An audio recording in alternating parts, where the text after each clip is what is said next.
décidé d'innover aujourd'hui avec un flan XXL au fromage blanc sans gluten. Bonjour les amis, comment allez-vous? Chez nous, tout va bien et nous voici donc pour cette nouvelle recette de dessert. L'idée nous est venue parce que une amie qui suit la chaîne avait besoin l'autre jour d'une recette pour grande famille. Voilà, c'était pour un anniversaire et elle était partie donc sur des gâteaux. Alors nous aujourd'hui, comme on a envie de faire un flan, on a du fromage blanc à utiliser, eh bien on va partir sur l'idée d'un flan qui permettra d'installer de nombreux convives autour de la table. Je dirais qu'il y en aura en tout cas pour 10 à 12 personnes, c'est un minimum, hein. Voilà, je vais vous expliquer déjà ce que j'ai fait et on va continuer la recette tous ensemble. Alors, j'ai commencé par casser 6 œufs. Voilà, vous voyez, hein, ça va être vraiment le flan grande taille. 6 œufs. Ensuite, j'ai mis, alors là, j'ai carrément pris la louche à soupe parce que sinon, on en aurait eu pour la vie des souris. J'ai mis 6 louches de fromage blanc. Voilà. Euh, Dans un pays, par exemple, comme la Suisse, on parlerait plutôt de serré, hein, serré maigre ou serré de crème. Là, ce serait un serré maigre, en fait, parce que c'est un fromage blanc qui est à 0%. Donc, vous n'avez absolument rien à craindre pour le régime. Voilà, je suis en train de prélever le zeste d'un citron avec mon petit couteau. Alors, j'aurais pu le râper effectivement. J'aime assez bien plutôt le racler comme ça avec le couteau. Je trouve que ça va plutôt bien. Mais attention, pas se couper. Donc, si vous n'avez pas trop l'habitude de le faire, prenez la râpe qui permet de prélever le zeste. Ça sera plus facile. Voilà, comme ça, on aura un bon goût de citron. Voilà, et évidemment, ça n'est pas tout. Voilà, il nous faudra du sucre. Alors, on va essayer de ne pas exagérer avec le sucre. Je pense qu'on va partir sur... on va mettre entre 5...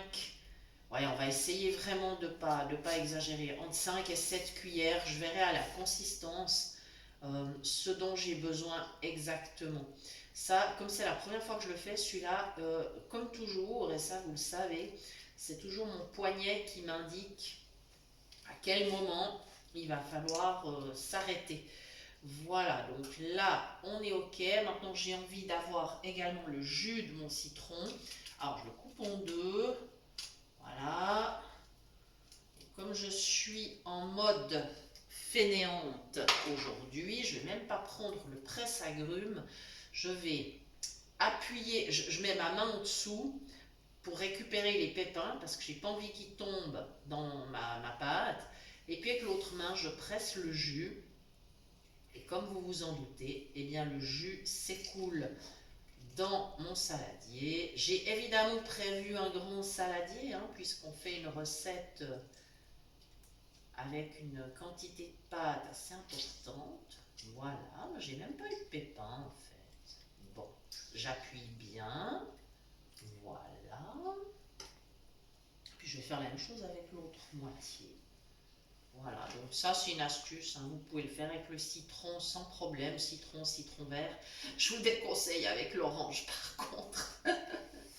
Pour l'orange, il faut vraiment le presse-agrumes, hein. Pareil pour le pamplemousse, parce que sinon on s'en sort plus.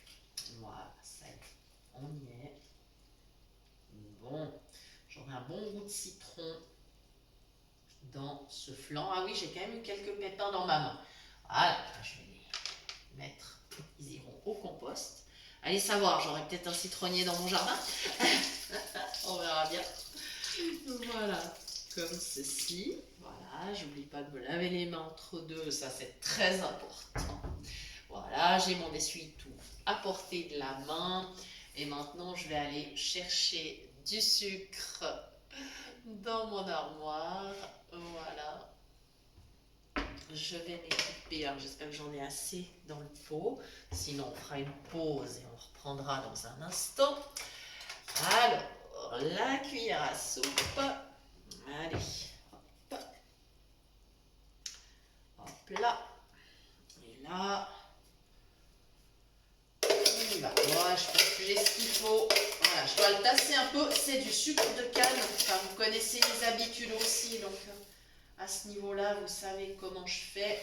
1, 2, 3, 4, 5, 6, allez, 7. Hop. Voilà. On va être quand même raisonnable. Pour un flan de cette taille-là, c'est très raisonnable. Hein. On va quand même... voilà. Surtout qu'après, je vais incorporer des fruits, mais ça, c'est après. Donc, vous aurez encore le sucre des fruits, ce qui fait que... voilà, il n'y a pas de souci. Voilà, oui, ma quantité de sucre est suffisante. Voilà. Absolument. Voilà. Alors, au niveau ensuite, je vais quand même rajouter un peu de farine hein, pour que mon flan puisse bien épaissir. On est un peu sur un style flan pâtissier, mais alors attention, adaptation très libre. Hein. Voilà. Parce que d'habitude, le flan pâtissier, c'est du lait ou de la crème. Là, avec le fromage blanc, on va dire qu'on est dans une adaptation très libre. Alors, niveau des farines. Si vous n'avez pas de souci avec le gluten, vous pouvez prendre une farine traditionnelle, il n'y aura pas de problème. Maintenant, si, comme moi, vous avez quelques soucis avec ça, là, vous pouvez varier. Alors, j'ai sous la main de la farine de riz, j'ai de la maïzena, j'ai voilà, donc vraiment de quoi faire un flan. Aujourd'hui, je vais opter pour la farine de riz, ça va nous changer un petit peu. Il serait tout à fait possible aussi de mettre un peu de farine de coco parce que ça va très bien avec les fruits que nous allons utiliser. Mais par contre, la farine de coco, il ne faut pas utiliser que ça. Il faudrait mettre par exemple, si on part sur l'idée de, je ne sais pas, il faudrait mettre 10 à 15% voilà, de farine de coco. Voilà.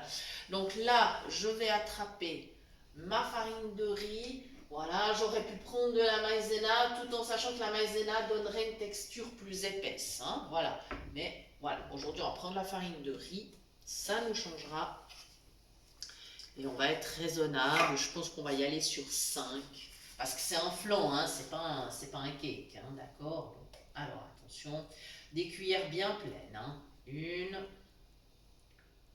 2, 3, 5. Voilà, ça y est, je pense qu'on est dans une bonne proportion. Là, voilà, je range au fur et à mesure, ne m'en veuillez pas. C'est juste afin que ça ne me mange pas trop de place sur ma plonge. Voilà, j'aime bien travailler ici, c'est assez pratique. Voilà, et là, la consistance pour un flan est tout à fait convenable. Voilà, ça, encore une fois, hein, c'est avec l'habitude. C'est avec l'habitude qu'on apprend. Alors, il serait aussi possible d'ajouter simplement de la noix de coco râpée dans ce flan. Voilà, ce serait tout à fait possible. J'en ai malheureusement pas sous la main, mais ça serait une chose possible. Voilà, donc là maintenant, je vais faire preuve d'un peu de dynamisme. Voilà, afin que tout s'amalgame bien. Voilà, donc on est sur un dessert qui est vraiment raisonnable, tant au niveau calorique qu'au niveau de ce qu'il apporte en termes de gras ou de sucre. Hein. On va dire qu'on est sur une recette IG bas, je pense qu'on peut le dire, hein, donc index glycémique bas. Voilà, parce que là avec mon fromage blanc à 0% et le peu de sucre que j'ai mis, je crois qu'on ne prend pas un risque énorme. Hein. Voilà, là, mon appareil est bien homogène. Là. Et maintenant, dernière étape, j'ai sous la main des ananas. Alors, comme c'est pas vraiment la saison, ben, ils sont en boîte, hein, voilà. Si on peut avoir du frais, bien évidemment, c'est encore mieux. Comme il reste un tout petit peu de jus, je mets ma main devant la boîte. J'ai pas envie encore de remettre du jus dans le flanc. Là, il y aurait vraiment trop. Voilà, j'égoutte tranquillement. Voilà. On peut s'équiper bien sûr d'une passoire, hein, si on veut. Il n'y a pas de problème, hein. Voilà, je vais mettre des petits ananas. Alors, c'est une grande boîte, hein, bien évidemment. Enfin, une boîte, ça veut dire qu'il y a 300 et quelques grammes d'ananas une fois égouttés. Donc, c'est une boîte moyenne, on va dire. Voilà. Mais comme on est sur la taille grande taille.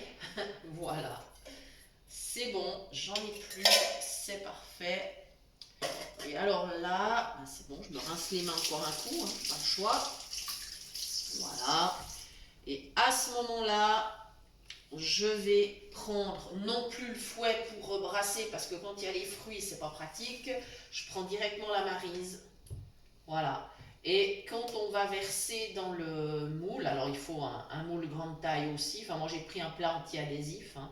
Et ben on va veiller à ce que les fruits soient bien répartis. On aurait pu mettre les fruits au fond du plat et puis verser la pâte dessus, c'est aussi possible, hein.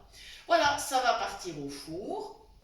Alors, environ 200 degrés, ça dépend aussi de votre four, bien évidemment. Et en tout cas, 30-35 minutes, il faut aller contrôler, la lame du couteau doit ressortir sèche. Voilà. Donc, ça peut se servir après, ben, pourquoi pas, on peut compléter avec un petit peu de crème chantilly, pourquoi pas. Voilà, c'est tout à fait possible. Voilà, mais on est dans quelque chose de très très très raisonnable, on va dire de diététique. Voilà les amis. Je vous rappelle que vous pouvez toujours nous suivre, bien évidemment, également sur la page Facebook. Je remercie évidemment l'association Phoenix qui reprend toutes nos vidéos. Et je remercie tous les sites et autres plateformes qui nous référencent, les groupes qui nous accueillent. Et puis, bien sûr, je vous rappelle que vous pouvez toujours nous écrire à l'adresse suivante, cuisinepratique@mail.ch, et nous vous répondons dans les plus brefs délais. Merci de nous avoir suivis. J'espère que cette recette vous plaira et à très bientôt pour de nouvelles idées cuisine.